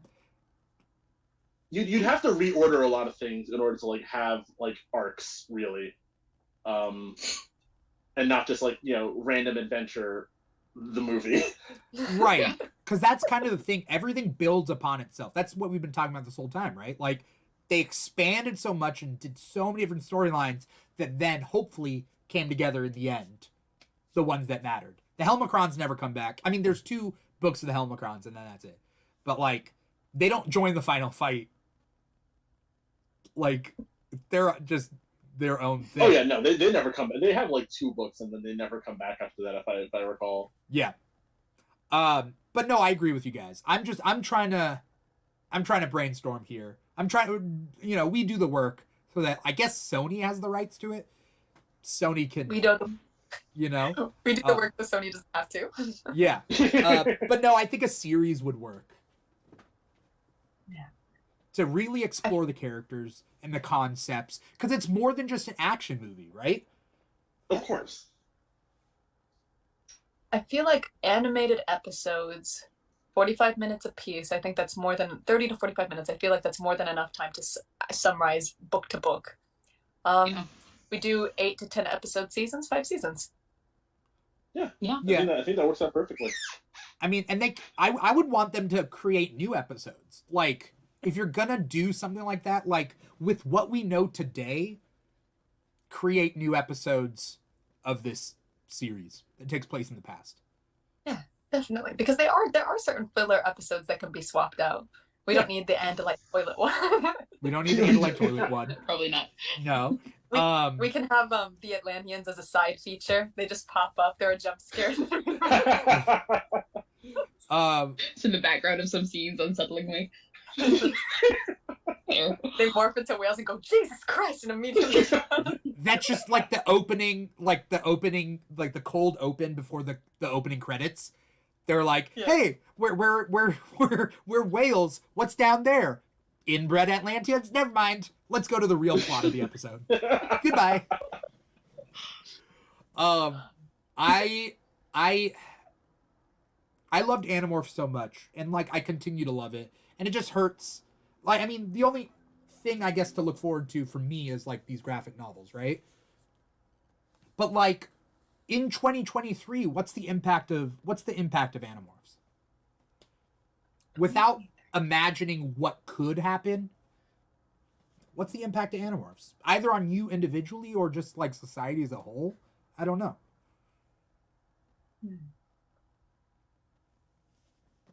I think the timing of like the last book of Animorphs was very important because of 9/11, because of the fact that we were just sort of relaunched into a series of wars. And I think to have like a series marketed towards younger people that has such an explicitly anti-war message in a country that tends to be very pro-war, whose military funds movies and TV shows that glorify war, is extremely important. It doesn't paint it as something glorious. It doesn't paint victory as absolute.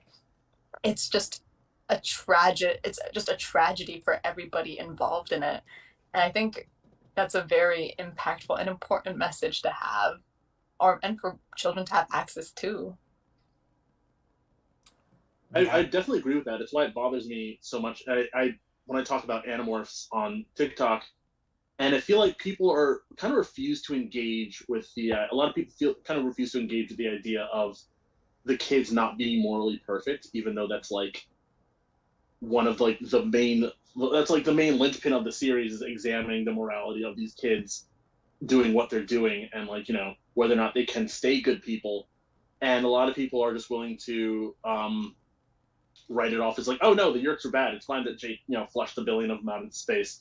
And they're not willing to engage with the idea that like, hey, maybe we should examine this further, rather than just being like, okay, they won, cool, so let's celebrate. So I do think a story like that is very important. People just need to be willing to engage with it in that aspect. And Go ahead. Oh no, you can go ahead. Don't worry. I was going to say, I think that the way that Animorphs tackled heavy subjects, and especially the way that it is. Have you guys read the thing that K.A. Applegate has said about the ending of Animorphs? The article that they put out a few years ago. Yes, great. But I think that the ending, that it was a downer ending, that it was like the reality of war and leading into another conflict and all of that. But there was like a huge pickup in dystopian books in like middle grade / YA literature following the Animorphs, like 5-10 years later. And a lot of that has to do with like just the state of the nation at the time, right? But I feel like a lot of it does have a reaction to Animorphs being successful and being popular and kids being willing to read these like dark stories, because the other popular books at that time, like you had Goosebumps and those were scary, but it wasn't the same, like that was like a supernatural kind of, this is just meant to be a scary book. It didn't necessarily have real world parallels the way that Animorphs absolutely does. And it was that, and then like the Babysitter's Club. And so I think the willingness of young people to read these books and take the messages seriously pushed authors later, like Suzanne Collins, to be like, hey, we can write about serious subjects for kids and they're going to get it. And I think that made a big impact. Even though the books weren't as popular as the stuff that came later, I think that the impact on that stuff is still significant. So I agree. I think it was definitely a gateway into what is allowed for children. What can children understand? And like children at war is a concept in like every YA thing after that point. Yeah. It wasn't before that, as far as I remember. Like children at animals war. At war. It was like Redball. It was switched from animals to kids. Oh yeah. Oh yeah, Redball. Animals at war. Redball, Yeah, you're right. Cats. Yeah. That's funny. Animorphs is the middle ground. There was animals at war, then there was Animorphs at war, which are both animals and children, and then it became children at war. Right. Do you think it'll be cyclical? Do you think we'll go back to animals, then back to animals, happen to children? I don't know. Well, we had warrior cats. I'm pretty sure they came after Animorphs. We did have right after. What are warrior cats? Those were violent. Those were frighteningly violent. Oh, I don't know about warrior cats, but okay. Oh, that's another podcast episode. That's a whole. Bring me I never finished reading those, but that's like a whole thing on. Did anyone? Are they still writing them? I feel like those are still coming out. I can't imagine that ever stopping. Oh God. But circling back to what you said about the difference they made for like what children's literature looked like, I feel like that's so important, because for me personally, when I've made videos on the topic, I see so many comments like expressing shock that this is a children's series, that children are able to grasp that. And I feel that people, as they get older, forget that children aren't just kind of like living in like this like magical world of like cotton candy and lollipops, and that a lot of children do want to engage with complex material. Like they even sometimes have an outright aversion to like quote unquote kid friendly stuff because they view it as babyish and condescending. So yeah. I feel like series like Animorphs that actually respected children's intellect paved the way for other fiction that did the same. I learned more from Animorphs from not real books than I did with the real books that like teachers would push on us. I learned, I learned so much from it, and people are like, how did you know that? Like, people nowadays are still like, how did you know that about like this animal thing? And I'm like, it's Animorphs, baby. What can I say? Do you guys do that thing that I feel like I do every single time I see a bunch of birds like in an updraft circling? I'm like, that's a thermal. I know about that. I know about that. Every time. I cannot stop myself. Every time. There's a great time. There's an Animorphs shitposting group I'm in on Facebook where like thermals is just a meme unto itself. So many times. There's someone who got like a t-shirt printed with thermals written in like the thought speech brackets. And I'm just like, oh my God, I need that. God, I need that too. I would always keep an eye out for birds, and like, is that a red-tailed hawk? I tried to track down when I was a kid where the Animorphs are supposed to be by the hints that are in the books. And because again, yeah, the premise of the book is we can't tell you who we are, we can't tell you where you're from. The Yeerks are out there. And so I was trying to be like, okay, where are red-tailed hawks in the wild, so on and so forth. But in my whole equation of like charting out like where are the wolves, where are the whatever, I misinterpreted where red-tailed hawks were. And I thought it was only on the eastern part of the US. So then I only narrowed down there. But it turns out there's red-tailed hawks here in California, because I'm in California. And I didn't know, so I counted California out. But it turns out I think they're all in California. They are. They reveal it at the end of the series. And it's I remember I was kind of half-heartedly trying to be like, oh, okay, they're next to a desert and they're next to an ocean.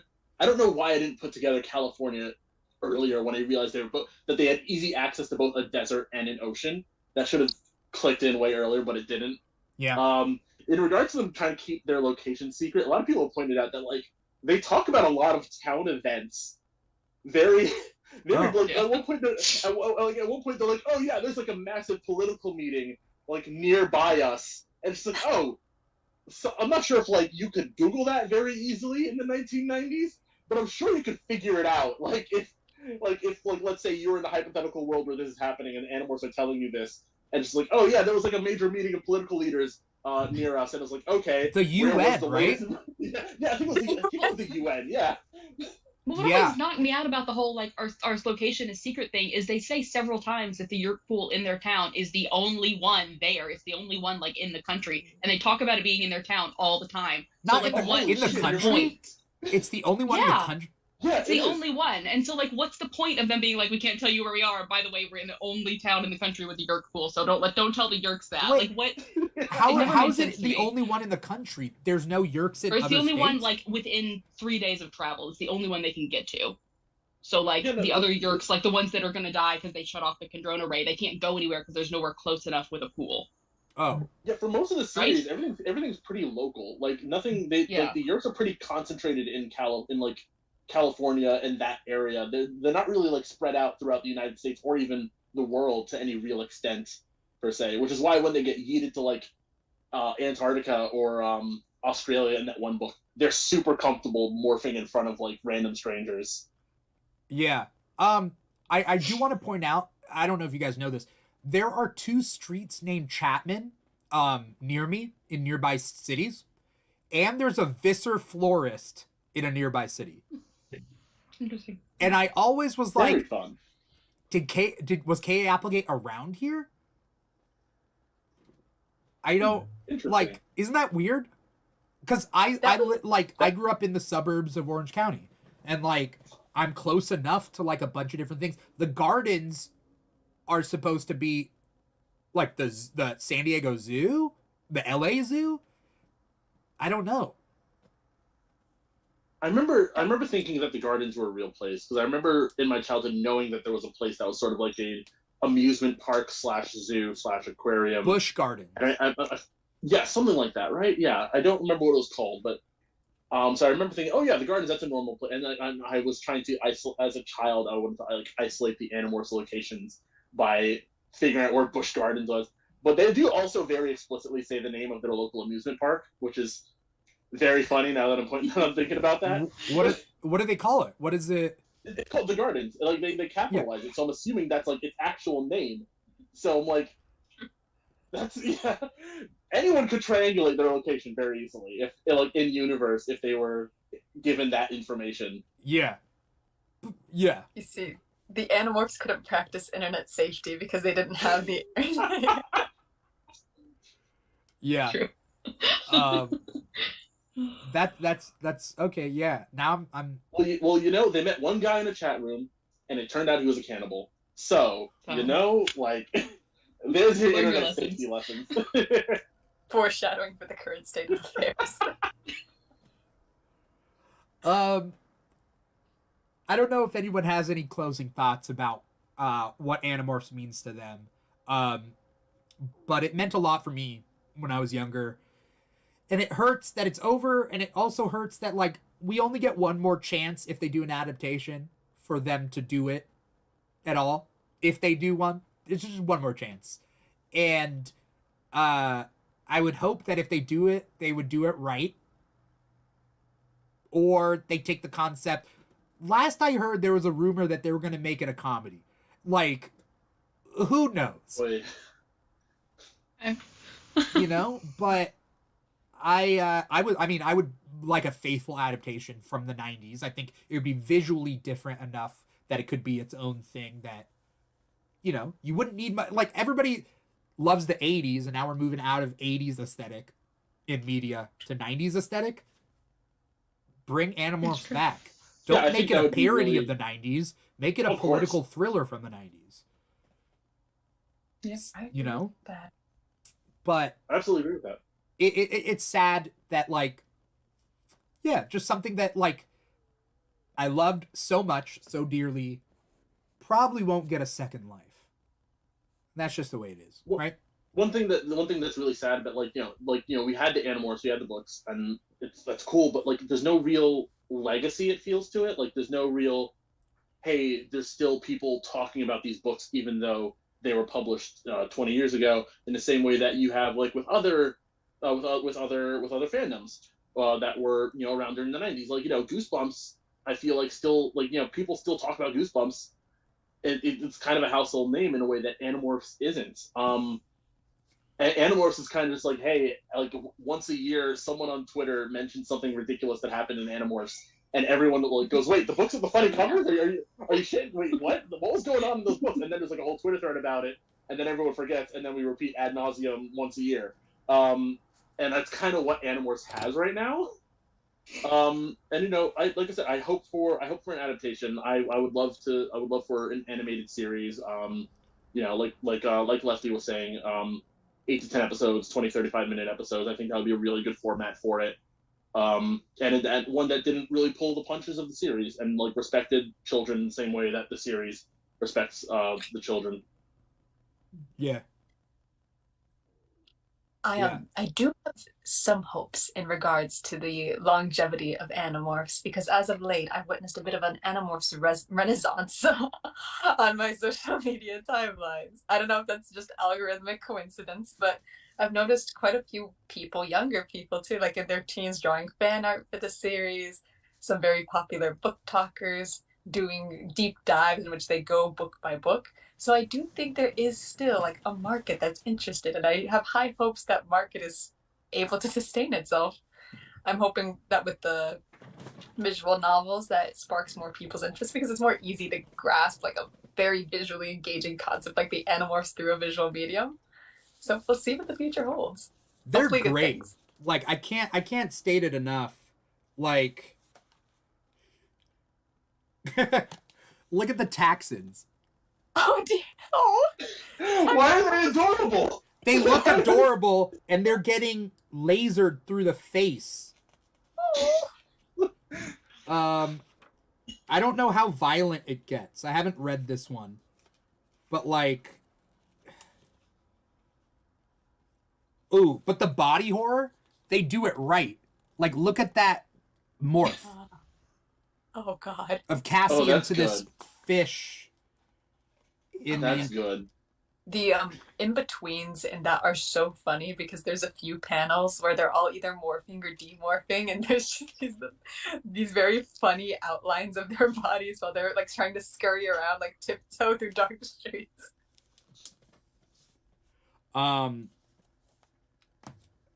There's the memes that people bring up. There's, like, those Animorph covers where people will do their, like, pit bull turning into a pit bull. You know? Yeah. But I feel like that's the biggest legacy of Animorphs, is the covers, which is sad. That's really unfortunate. It is. Yeah. By the way, so there's this shirt I wanted to show you guys. There's this shirt. Oh, wonderful. And Excellent. then this one's cool because it's a bookmark. Oh. I love it. It's like a stained glass bookmark looking thing with all That's the really good. animals. I like her. X. I just got them, so I haven't worn them out yet, but, you know. Looking forward to that. Kirby, did you have any final thoughts? Kind of same. Yeah, I think that hopefully there might be some kind of pickup again in interest because people are getting older. People who like enjoyed these things and they were coming out are old enough to like be making content now. And yeah, I think that is something that could be interpreted or adapted very, very successfully, also very unsuccessfully. So like, let's just hope that if we get one, it goes the right way because there are a lot of ways that this could go wrong. And I think we all know that because it is a very delicate balance. But if they get it right, then that would be incredible. So hopefully, we'll see. For every Last of Us, right? Yeah. we get I don't know, what's the most recent failure of an adaptation? Artemis Fowl. People hated the Halo TV show. They really hated that one. Which one? Halo. They hated the Halo. Oh yeah, the adaptation. Halo. Yeah, for Last of Us and Halo, as far as video game adaptations. Mhm.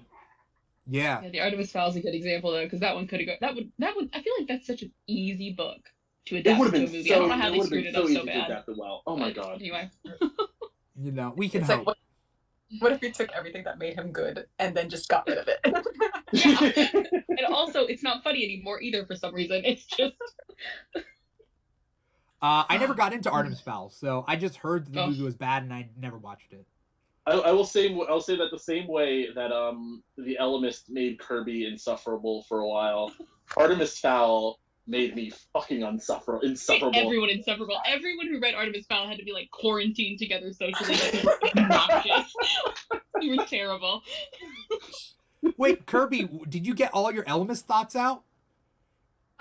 Probably not, but that's okay because that's too many thoughts. No, I like the Elemist. I thought that it was probably like objectively super unnecessary. That character didn't need to be there. We didn't need to have a god, but I liked it. I liked the story. I thought that the idea that he started off as this like lame gamer guy and then became a god was like very interesting and weird. And I also like that I don't think you're supposed to like him. I don't think you're supposed to like the Elemist or like really sympathize with him that much by the end of it, which is an interesting angle for the god in a kid's book. But I liked it. I also it's the book itself. I read part of it the other day, getting ready for this because like I'm trying to remember, was this actually clever when I read it or was I just 9? And it's got some clever elements, but yeah, no, definitely it was just one of those things where you read it when you're like a kid and you're like, I understood this, so clearly I'm a genius and better than everyone, and that just stays for a little while. But no, it's fun. It's a fun book. There was also in the book where Jake on the cover, Jake's turning into an older version of Jake. They never explain who those things were at the end. They don't. They don't. They do not. That's just kind of like left up to interpretation, honestly, as to like whether or not like Jake was hallucinating. Was he really in the future? Yeah, I thought it was like a trickster, like a trickster god sort of situation. Like it's not really made clear, honestly. Yeah. Yeah, the familiar, I think was what it was called. Yes. But at the end of the Elemist book, you don't see who he's talking to, and yeah, it alludes that the person is dead, right? Well, that's the thing is they like announced one of the Animorphs was gonna die, and then they put the Elements book out, and then the last book didn't come out for like months. Yeah, so that broke my heart. Horrifying. Rachel dying. Yeah, I wasn't around for that one, but I know that that's what happened. Rachel dying broke my heart, and I was okay. Rachel wasn't my favorite character, but I was in love with Rachel, like as a person in my heart. But the final thing that Elemis, like she asked Elemis, is, "Did I matter?" Before she disappears into nothingness, and he's like, "Yes, you mattered," and that's that. And it hurts me every time. Imagine if he was like, "No, not really. This is basically a video game." I don't know. What was your name again? I don't know. Well, one of the real tragedies of Rachel's death, I mean, outside of Rachel herself dying, was seeing where Jake ended up, because like Jake started the war to save his brother, and he ends the war ordering sending his cousin on a suicide mission to murder his brother, carrying out giving the order to have his brother killed, watching her eat him alive, and then watching her die. Yeah. and it's just a real tragedy. It's just a real tragedy when you see where he started versus where he ended up. Yeah. Though honestly, that could apply to like every single one of these characters. But then he goes to trial. Yeah. I like that they included the trial. I figured they would just skip over all of that, but I like seeing it. It was interesting. Yeah. That's wild. Sorry? Was someone going to say something? Oh, I said very wild. I feel like that's a good way to sum up the series. You finish it and you go, wow, that was wild. I feel like the Elemist at the end. Did the Animorph series matter? Yes. It mattered. You know? I want to thank you guys so much for coming on the show today and talking about Animorphs with me. This is something I've been waiting for since I didn't even know what podcasts were when I was a kid, you know? Thank you so much for being guests on this show. Before we get going, I want to ask, where can people find you online? Because people watching the live stream on Twitch or YouTube can't, or they can see where to find you online, but people listening to the podcast, wherever they get their podcast from, Apple Podcasts, Google Play, SoundCloud, Spotify, iHeartRadio, and Stitcher, they can't see it. So, where can we find you online? What do you got coming up? Anything that you want to plug? Kirby, if you want to go first. I am mostly on TikTok at Kirby.Alice. I'm doing a lot of Game of Thrones content if you want any of that. I've got a whole series on House of the Dragon coming up pretty soon. So that's what I'm doing right now. That's all I got. All right. Cool. Leftie, where can people find you? Hi, my name is Lucky Leftie. You can find me on TikTok by the same username. I am currently working on a series on Agretsuko, and I will be doing one on you very soon. So keep an eye out for that if that interests you. On what? What was the last one? You from Netflix. Yes. Oh, YOU. I was like, on me? Okay. I didn't sign off on this, but I trust you.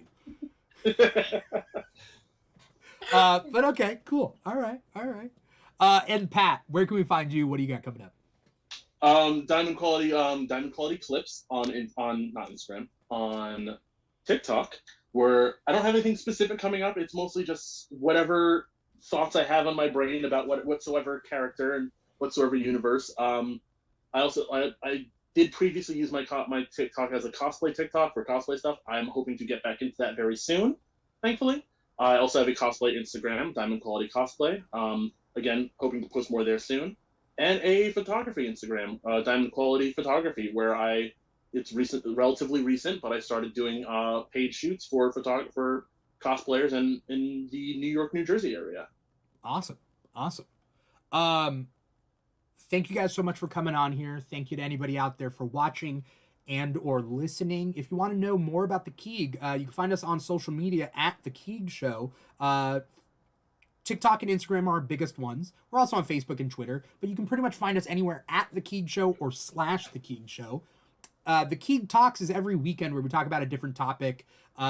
This week was Animorphs. I forget what I have scheduled next week, but trust me, there's something scheduled next week. You can find our schedule on Instagram. That's probably our easiest one. But if you want just like wild content, TikTok is probably more for you. We also got the Mandalorian after show coming out. We're gonna do them after every single Mandalorian episode when it starts in March 1st. We also have Comic Talk every Thursday where we talk about different comic releases. So definitely do that. We're also on Patreon at patreon.com/The Keeg Show if you want to give back to the show. We always got something going on. So thank you everybody out there for watching, listening. Kirby, Leftie, Pat for being on the show. I really appreciate it. Taking time out of your day to be here to talk about Animorphs. But yes, thank you guys so much for watching. Once again, I'm your host, Dimithri Perera, and this has been the Keeg Talks Animorphs. Take care, everybody. Bye-bye.